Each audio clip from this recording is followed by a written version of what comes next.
Hi, I can hear you. Loud and And clear? yeah, I can see you now. Okay. Thanks so much for joining us, everybody, on LinkedIn Live. We're streaming on LinkedIn, YouTube, and Twitter. Today, we're going to be talking about the expectations that we have of people, situations, and outcomes in life, and how that's negatively impacting us as far as being able to be successful, to maintain inner peace, and have peace of mind. So Cecil, did you want to start it off? Okay, not sure what happened to Cecil's camera, but we'll just start it off for a bit here. For the most part, I think that expectations can come in many different ways. These can be things that are taught to us as we are getting older in life. It could be expectations that our parents might have had on us and people in general. And we pick up some of these mindsets in believing that we also have to have expectations of other people. So, okay.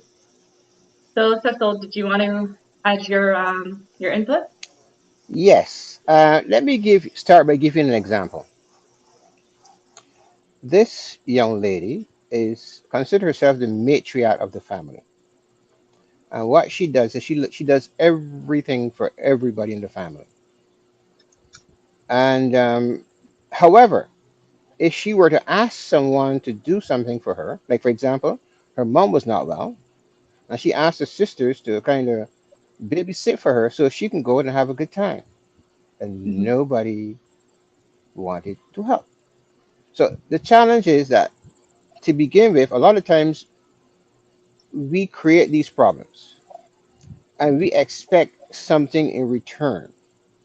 And when we don't get something in return, then we are very upset or disappointed. Are you hearing me okay? Yep, I can. Okay. So in her case, she she was having a lot of fun from helping others. And she had an expectation that because she was helping others, they were going to definitely drop everything and come help her. But she was very disappointed when it didn't happen. So, so to put it in perspective, when you have an expectation and someone does not meet your expectation, it simply means that we're talking two different languages. We're talking French and English. You expect them to behave a certain way, right? That's your expectation of them. So, in other words, you're the subject. You're the subject, and you're looking at the object. Are you saying to the object, "Hey, this is what you're supposed to do," and the object is saying, I ain't doing that. So that's Mhm. basically what happens, right? You become the subject, and when the person you're talking to is not listening or not agreeing with you, that's where the conflict comes in. Mhm. You have a question there before I carry on? I do. So it's easy for us to kind of explain the impacts of having expectations on other, but I do believe that these things could be cultural. It could be how our parents raised us. Maybe our parents had expectations of us as a child up until now. And a lot of this is like, I do believe this is ingrained in people's mindsets. So even if they think they're shifting, that might be difficult for people to do. So do you have any quick things that people can do, maybe compassion or something in the moment? Well, we have to go back to the root of the problem.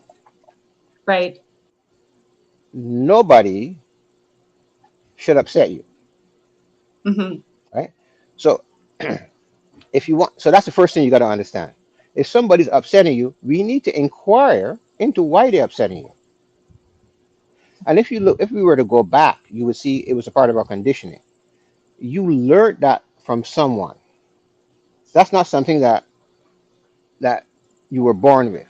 You learned that behavior from someone. The church, your mom, the school, somebody taught you that, and you accepted that as the way you're supposed to behave. Hmm. The problem is, or because we conditioned the behavior, so we've never been taught to question what what's happening to us because we're not even aware that we created the problem. That's the issue. We're not aware. So we can't question something that we're not aware of. Mm-hmm. So until you understand that there's a problem and you can inquire into the problem, it's very unlikely that you're going to get to the root cause of the problem. Mm-hmm. So that's the first step. And the second step is if you when you go back to the root cause of the problem, then you'll find clarity. Right. And what most people don't understand is that they are doing things today that they, as adults, should know better. Mm-hmm. But it's the conditioning. Okay, let me give you an example. I met an elderly couple. They were, let's say they were six in the 60 plus. And I say, are you behaving or misbehaving? And they said to me that they are behaving. I said, it's impossible for you guys to be behaving. So then after I went through my little exercise and explained to them what behaving was all about, there was this big, broad smile on their face because Right. from the time they were children, they thought that this was the way to go. Right. So from talking to me, they then got permission. And when I actually gave them permission to misbehave. You Mm-hmm. should see the smile on their faces. But the means,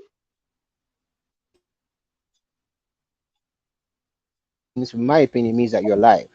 It means that you are vibrant. It means that you're Mm-hmm. spontaneous. That's my interpretation of misbehavior, right? But but most of us don't know that we can do that. Um, another example would be, let's assume that you're single, or your parents are saying to you, well, you should get married, or you should do this, or you should do the next, right?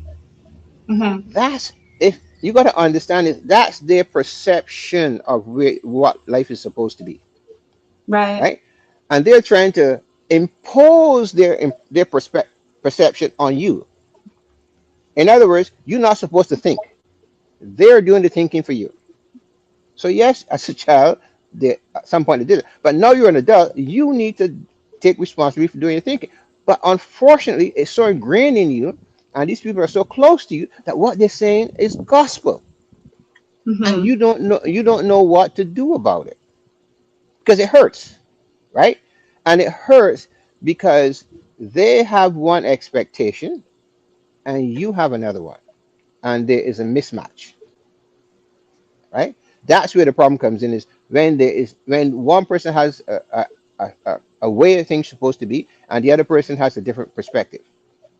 Now you need to be able to understand that that's their perspective, that's their conditioning, that's their opinion, it's not yours.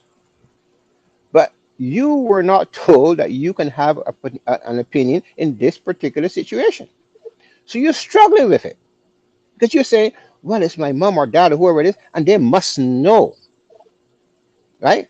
The problem with that is you don't have any evidence that what they're saying is the truth. You just accepted it. Mm-hmm. So until you get to the point where you realize, like, that's their opinion, this is mine. Well, let's examine it. Let's get to the bottom of it. You will discover that they were conditioned to behave that way. In their best interest, they're thinking that they should pass it on to you. You've accepted it because that's the way they live their lives. Things have changed, and now you're having an issue. So it's a very difficult situation to deal with if you're not accepting responsibility that you're the problem. Mm-hmm. And the only way you can accept responsibility, you're the problem, is if you have a bit of clarity. If you can stop for a moment and allow the answers to come to you instead of going outside and listening to what everybody's trying to tell you, Mm-hmm. right? It's very difficult to slow down, but that's the only answer. Because everybody's telling you the way you're supposed to live your life. Or maybe you're telling them the way what you expect from them as well. It goes vice versa. Right. But if I'm talking to you specifically, you need to understand that the person has a difference of opinion, Mm-hmm. and they're entitled to their opinion, Right. and so are you. That's right. There's no need to get upset with that person. Now, The question you may ask me, Cecil, well, how do I deal with a situation where there is a conflict, right? Hmm. And the way you deal with a conflict is you need to educate that person. First, you must recognize that that person is coming to you in ignorance. They don't know any better, right? Exactly. So they're giving you the best they have. So you have to have a bit of compassion on them. Right. But having compassion on them is a little difficult because you're mad, Right. right? You're like, what? Compassion? And no, you're mad. So you need to understand that you need to step up to the plate and understand they don't know any better, That's right? right. And one of the things I had a similar situation with my mom when I found my blessing, and my mom says to me, uh, "Come over and see me. I have a problem." So she had a pain or something, and I dealt with the pain. And she says to me, "I said, well, Mom, I have a meeting to go to." My mom said, "What else do you have? What else you have to give me?" I said, "Mom, you don't have a problem. There's nothing to give me." So what my mom did, I used to call my mom every day. But what I Oh, discovered is my mom had a problem with what I was doing because in her ignorance she didn't understand. right. So here's what I did with my mom. Instead of calling my mom 7 days a week, I call her 1 day a week. Hmm. Right? So I didn't have all her negativity coming in about what you're doing. No, I eliminated all that. I still Right. call her. So that I'm just giving you an idea as to how you can deal with the situation. Now, let's assume that you have an employee or someone you have to interact with, and it's very important for you, or a partner. Difference of opinion again, one way or the other, it doesn't matter. The secret is this is a fabulous opportunity to make that person a friend for life. Instead of seeing this as a conflict, instead of seeing this as a problem, no. So we're assuming that you understand. You have to take responsibility. We're assuming that you understand that the person living in ignorance, right? These assumptions are going to make here. Then you educate the person because the person doesn't know any better. So if you educate the person, guess what happens? That person is going to get more information from you. They're going to love you because you've expanded their awareness, and they're friends for life. I've done this where I've hired people to work with me. Difference of opinion, and I send them to them, and there's a disconnect in the communication. And Hmm. in one case, I had to send the same thing back 5 times, and the person said, "Oh my goodness, I didn't get it." And then I educated the person. Now that Hmm. person now is when we and I have projects to do, he does what I want done instantly because we have a bond, we have a relationship. I didn't tell him off. Didn't try to put him down, right? I understood he didn't know any better, but he was fabulous at what he did. So I said, "Hi, this guy's good. Let me help him get better." So is that this is where the hiccup is. It's an opportunity. It's not a problem, right? And it's an opportunity if you see life as infinite, as unlimited. It's a Hmm. problem if you see life as fixed, and this is the way it's supposed to be. That's basically what's happening because most of us only see situations in one particular perspective. They don't see Hmm. the other perspective. So let me give you an example.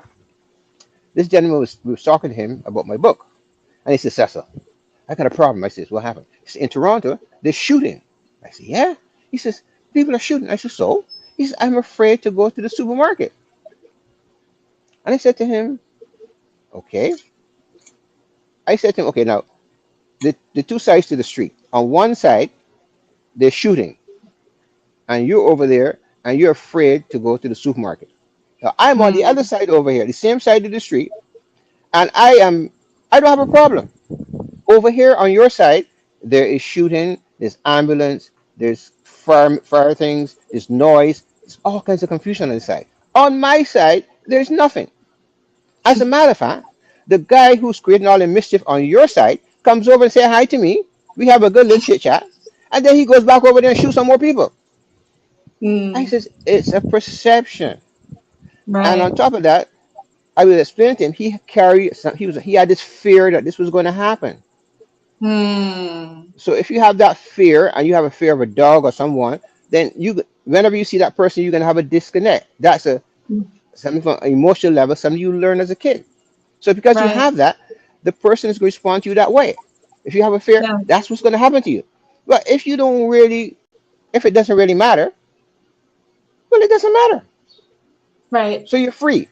So you're free to move on and do what you need to do. But now, so if you're free, you are unlimited in your thinking and your way of looking at life, right? Hmm. If on the other side you have a fear, then that fear freezes you, limits you, and you walk about in life living in fear of everything, Right. right? While on the side where I am, we're having a good time. But the point I'm making is the same things that's happening on his side is happening on my side, but it's not affecting me because it doesn't matter. 'Cause I don't have a fear of anything. I don't know what's going on. I Right. don't even know I don't even know they're shooting, right? But Right. he said, but yes, I said, but I don't even know anything about that because on my side, that's my perception, right? Right. And if there happen, and now let's be clear here, if there's fight, if there's a whatever is happening on my side and it's negative, I don't get caught up in it. I don't touch it. It's none of my business. I move on past it. It doesn't Hmm. trouble me. I don't trouble that. But so that's my unlimited way, or infinite way of looking at life. Over here now, you have a limitation. Well, I can't do this, and I can't do this, and I can't do that. See the difference now? Hmm. And it's all because of the way you perceive life, Right. right? So I have a question. I think that you and I have worked on this expectation thing, and I can't speak for other people on the line or people watching the replay, but for me, I think the expectation thing was a place of wanting to feel comfort, because when I had, or in some instances when I have an expectation on how something's going to happen, or how someone's going to treat me, or I'm going to go to this thing and this outcome's going to happen, it's a sense of comfort. And then when it doesn't happen, there's a sense of discomfort. Or even if it's like you're just at a store, you're minding your you think you're minding your business, you think you're buying your groceries, and then somebody bumps into you, looks at you funny. This is just an example. And now you're upset. And for some people, they could be at a high, like they could be at a really, really happy place in that moment, and then the whole day, and they let this stranger disrupt their day. So can we talk a little bit more about the comfort in expectations? It's a beautiful question, Yeah. and let's deal with the comfort, and then I'll give you a better example. The, Mhm. it's a beautiful question because we don't want to change. We see change Right. as a problem. We don't want to change. We see change as difficult, right? But what we're doing is when somebody upsets us, or the only way somebody can upset us when they do whatever they do, is because we are triggered into the past, a past experience, or are we thinking of the future? That's the only way this is going to happen, right? Mm. If what the person says and you stayed in the present moment, there would not be an issue Hmm. because it's nothing. It's just like me on the other side of the street where everything is beautiful. But we are triggered because of our conditioning to go to the past. Or are we going to the future? And that's when Hmm. everything becomes a problem. So when you understand that you are creating the problem, this is what's very important here. You're creating the problem, and you're either in the past or the future, and there is no now or present moment. As long as you understand that, then this is a wonderful world to be in. There are no more Right. any issue. There are no more any issues about anything. Hmm. Now let's talk about, I think, trying to have an example here of maybe somebody on the line is in a romantic relationship, whether they're married or not, and their partner does these certain things. Maybe they've talked to the person and the person just keeps doing it. So now they're in Right. a frustrating place where, should I divorce this person? Should I leave this person? We're not talking about cheating or abuse. No, we're not talking about toxicity. We're talking about maybe he just keeps coming home late because he's a workaholic, or the wife or the girlfriend has a lot of male friends, and their boyfriend or husband is like, that doesn't make me feel good, but she goes ahead anyway. So how can we deal with these really difficult moments in love relationships? Well, I I say, have a conversation. Right. Now, but let's be very, very clear about this conversation. If you're having a conversation with someone and you are angry and upset, that person is going to respond to you in a similar manner, Mm-hmm. right? If you're having a conversation with someone and you are courteous and kind and your voice is appropriate, then that person is going to listen to you and you're going to have a conversation. The problem is nobody is listening, or the way you are behaving isn't encouraging anybody to listen to you. Mm. Many times, especially times, most people don't know that their voice like cuts to the heart. They're not even aware of it because they've been talking like that for years. Right. But you need to understand that your voice or something you're doing is triggering that person to behave a certain way. Unless you understand that, then the person you're speaking to is not going to respond. Mm-hmm. Let me give you a good example. I don't do couples counseling. If a Right. person comes to me and they have a problem and they say, "How about my partner?" I say, "Not interested." Why? Because if the person is interested in getting help, the partner might not be interested in getting help. Therefore, there's a Right. disconnect. So I take the person who wants the help and I train the person and explain to the person what's happening. So when they go back to their partner, they know what the partner is going to do and they know how to respond to the partner. So I my results are phenomenal because the other partner doesn't get involved, but the one who really, really wants to make the relationship work, I speak to that person, and that person now is able to respectfully have a conversation. And when that happens, everything changes because what happens is we do not have conversations. There's always like two telephones talking. I come home in a relationship and I want to say something because I'm full. I want to get it out. You come home Right. from work too, or you at home and you're full, you want to get it out. Two tape recorders talking to each other. Mm-hmm. Nobody is listening.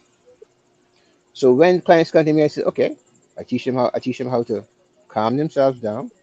I teach them some things to do. And the things I'm saying about is not done in a manipulative way. It's done in a loving way, right? Right. And they treat the person with love and joy and caring. So the person understands that and can feel that, right? Mm-hmm. And therefore, the person is going to respond, and the relationships are going to get better. To give you another example is I was asked to give a talk to some women who were very angry. So when I went to the meeting and I said, "Well, I'm here to teach you guys how to set goals," and they said to me, there were 12 of them, "We don't want no," and they used the F word, Oh. goals. And I said, "Okay, what do you want?" They said, "Well, we have men that are abusive, Hmm. and we don't know what to do about it." I said, "Here's the deal. I'm going to teach you what you need to be taught on one condition. When the person who arranges this asks you what I taught, you have to tell them I taught you goal setting. Otherwise, we can have a problem. Deal." So I dealt with a couple, and there was this the lady there. She was about 23, and she had two kids, and he was 25, and he had two kids, and they were in this relationship, and they wanted to get married, but they were having a conflict. So I taught her what to do. She goes home, and when she goes home, her husband comes in, and he comes in and he does what he does. And she did what I tell her to do.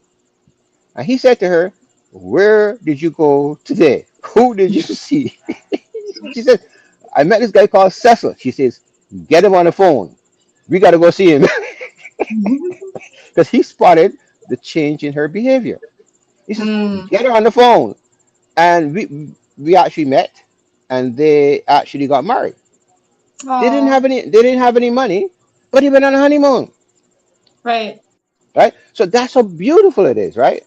When you can Take somebody who is very aggressive, right? Mm. And then in a loving way, allow them to. It's basically when people are aggressive, all they need to do is empty out the aggression they have within.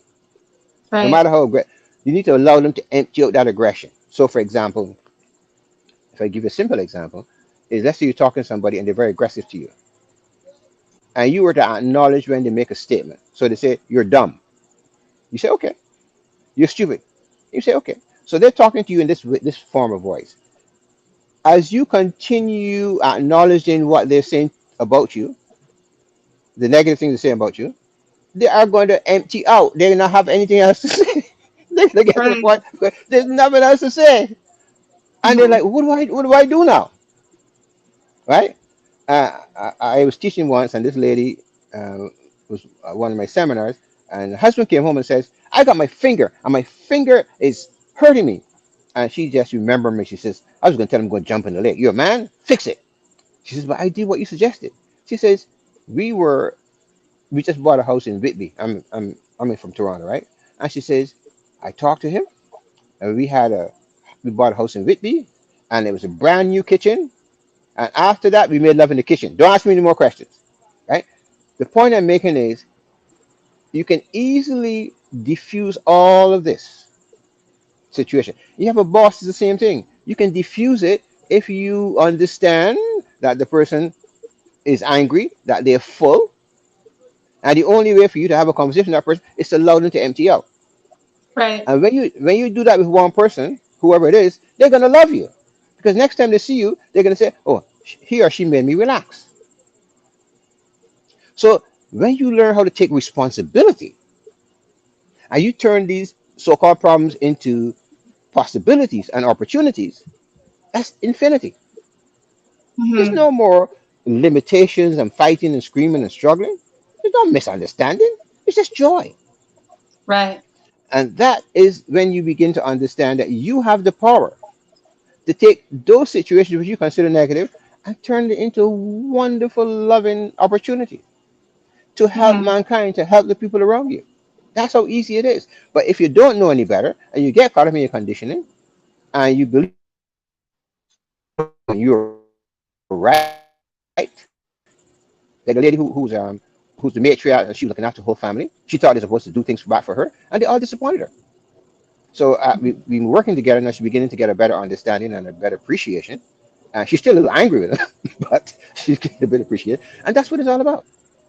It can be fixed quite easily because of a misunderstanding, and you're the person that need to understand that you have a problem. And when you do, then there's no more problem. It's only a wonderful opportunity. Right. So we did mention some creative exercises that people can do, clarity exercises. So in the moment of somebody having an expectation, or maybe they're heading to an event or going to speak to somebody or going to work or business, what can somebody do for a couple of minutes or whatever the case may be to kind of, um, I wouldn't say suppress because that's not good, but what can they do to kind of eliminate an expectation before they have to do something or meet someone to avoid conflict or misunderstandings or just losing a really good friendship or something like that? Well, I'm going to answer it from a little different example. I was at a wedding. Presently, I'm in Montreal. I was at a wedding, and this gentleman Mm. had a problem with his feet. So I'm going to use that as an example. Okay. So he had a problem with his knees. So I said to him, "Come with me. I see these set of stairs here. I want you to step off and take. I want you to breathe in as you step off, and when you put your foot down on the stairs, I want you to breathe out. Hmm. Right foot, step in, breathe out, breathe in. When you put it down, breathe out." So I took him up to 4 stairs, and I said, "Now walk back down." Same thing.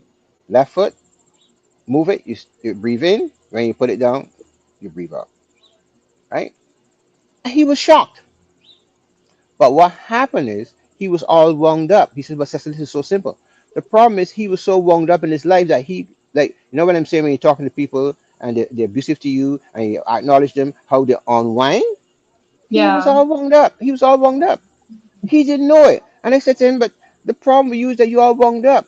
So and the challenge for us, to answer your question more specifically, if you're really, really wound up, there's no easy answer. Let's be Right. frank about it.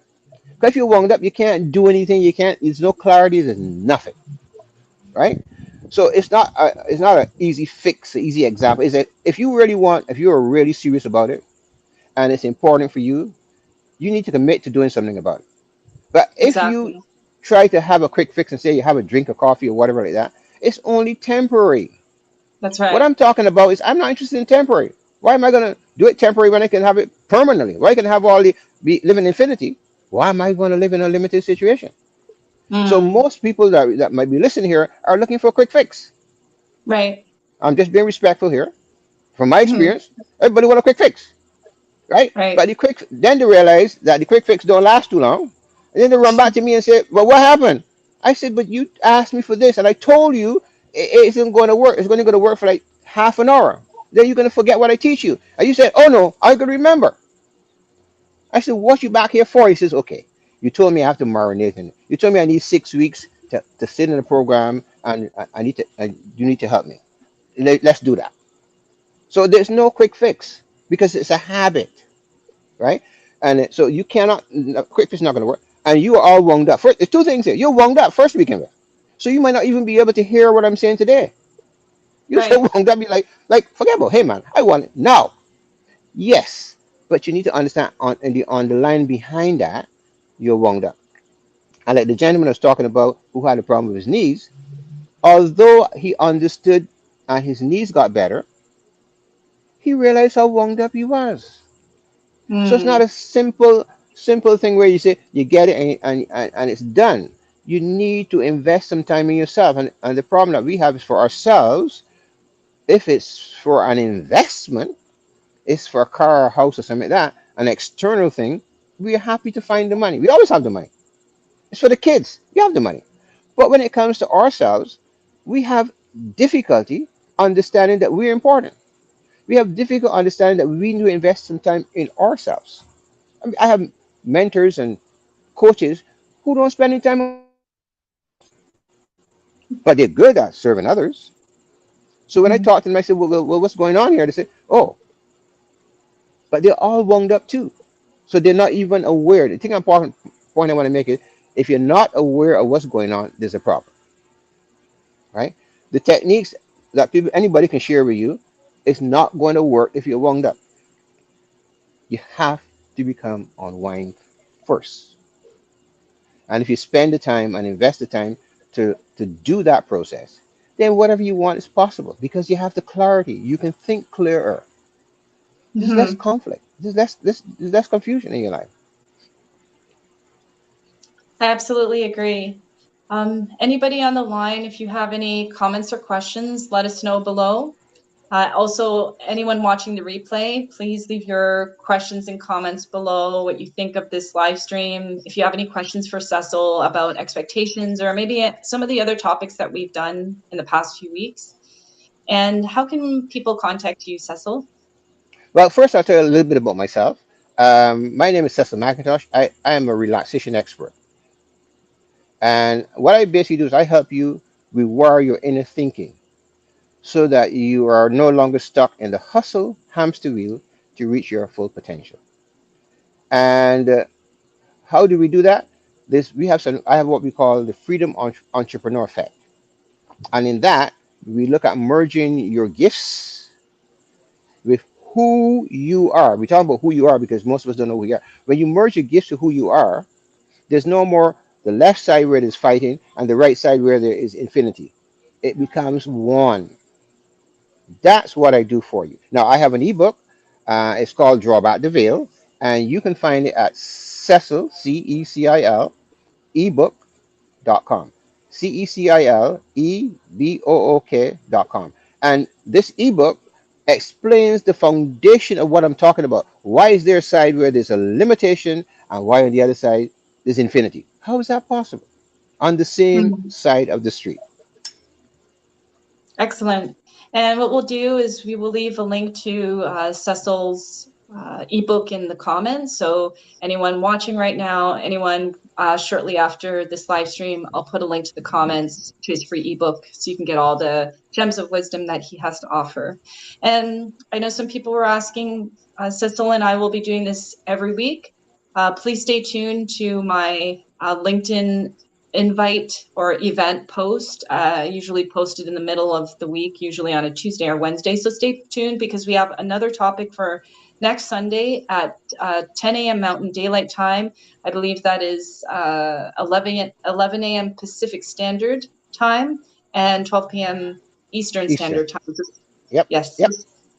So stay tuned. Thank you for your time today, Cecil, and everyone else watching or online. Thank you for your time, and we're looking forward to seeing you next Sunday as well. Thank My you, pleasure and everybody. honor. Okay. Bye. Bye.